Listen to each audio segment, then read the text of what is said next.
In history, the prophet Moses is known, first of all, as the Lawgiver. It was the meekest of all people on earth, that is, Moses, whom God entrusted to receive the tablets with the 10 main commandments on Mount Sinai. God dictated 613 other commandments to the prophet a little later. This is told in the Bible, in the book of Numbers.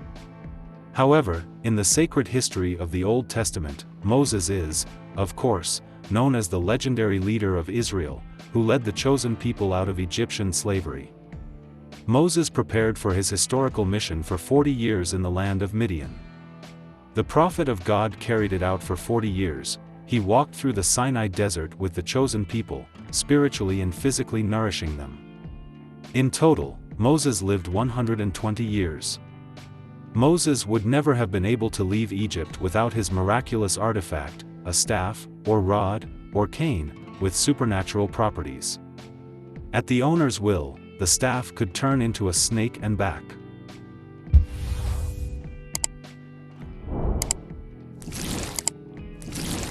Moses could cause thunder and hail with a wave of the staff. And he could turn water into blood. This is mentioned in the book of Exodus. In this regard, questions arise. Where did Moses get the staff? What did this staff look like? When did it acquire miraculous properties? Where is Moses' staff currently located? Let's figure this out. So, let's determine the origin of Moses' staff. There are currently 3 versions of this. The first version is biblical. It goes back to the book of Exodus. According to this version, Moses received the staff from God, for the staff is said to be God's. The second version belongs to Jewish tradition. And here the staff of Moses turns out to be the staff of the patriarch Jacob, a family heirloom that was passed down from generation to generation, all the way to Joseph. The books of Genesis and Exodus state, the staff with which Jacob crossed the Jordan is identical to the staff that Judah gave to his daughter-in-law Tamar. This is also the holy staff with which Moses operated, with which Aaron performed miracles before the Pharaoh. According to rabbinical literature, Moses received Jacob's staff from the hands of his father-in-law, Jethro, a prince and priest of the Midianite tribe of Kenite. Jethro was supposedly an Egyptian priest and brought this staff from Egypt, where Joseph once lived. According to a third version, Moses made his staff himself. And this staff was an ordinary shepherd's staff, which should be used to drive sheep.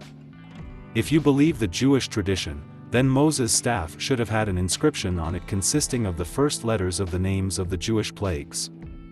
But if you consider that Moses made his staff himself, then his staff should have looked like a simple wooden stick with traces of knots. It is precisely such an exhibit, simple and modest, presented as the staff of Moses, that is on display in Istanbul, in the Topkapi Palace. And when did the staff acquire miraculous properties? They are first attributed to the staff of Moses in chapter 4 of the book of Exodus. At this time, the prophet lives in the land of Midian with his father-in-law Jethro. Moses does not yet know what awaits him. He gives birth to children with his wife Zipporah and tends his father-in-law's sheep. One day, Moses leads the flock to the mountain of God, Horeb. There, at Horeb, the prophet sees the sign of a burning but not consumed bush. In the bush, Moses finds God, who entrusts him with the mission of the Exodus. The prophet tries in every way to avoid the mission he has received. He reminds us of his ignorance of God, the inarticulateness and unbelief of the Jews, whom he will have to lead. But God dispels Moses' doubts and gives him 3 signs. The first of the signs is the transformation of Moses' rod into a serpent and back, and the Lord said to him, "What is that in your hand?" He answered, "A rod." The Lord said, "Throw it to the ground." He threw it to the ground, and the rod turned into a serpent, and Moses fled from it. And the Lord said unto Moses, "Put forth thine hand, and take him by the tail." And he put forth his hand, and took him, and it became a rod in his hand. In this fragment, the behavior of Moses seems very curious.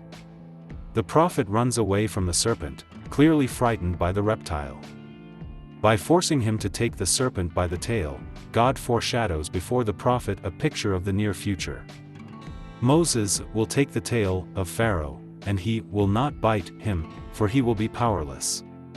However, even more curious is the very acquisition of a miraculous rod by Moses, capable of performing miracles. For God promises that in the hands of Moses the rod will become a symbol of divine authority and the presence of God. God says, "And take this rod in your hand, with it you shall perform signs." This is what happens later. With the help of God's rod, the prophet Moses performs many miracles. He convinces Pharaoh to let the chosen people go into the desert, turns the water of the Nile into blood, crosses the Red Sea on dry land, brings forth water from a rock, conquers Amalekites. But where is the staff of Moses now? Prophet Moses is equally revered in the Abrahamic faiths, Judaism, Islam, and Christianity. And there are several opinions about the whereabouts of the prophet Lawgiver's staff. In Judaism, the staff of Moses is considered lost.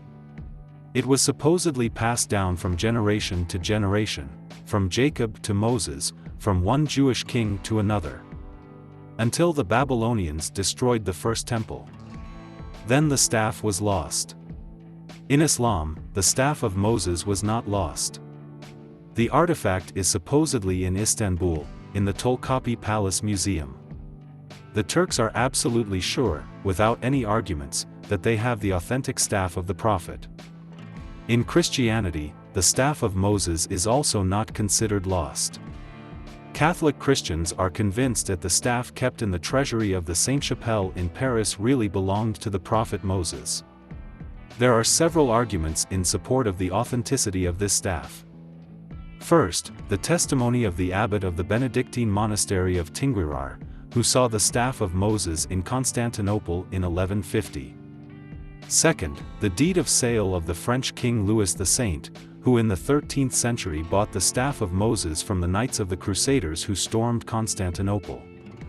And third, there is the testimony of Bishop Nivelon, who transferred the staff from the cathedral in Soissons to Sainte-Chapelle. Thus, Moses most likely made the staff himself, as soon as he began to shepherd sheep. After the Epiphany at Horeb, the staff acquired miraculous properties and became a conductor of divine power. If the staff has not been lost, then it is most likely kept in France, in Sainte-Chapelle.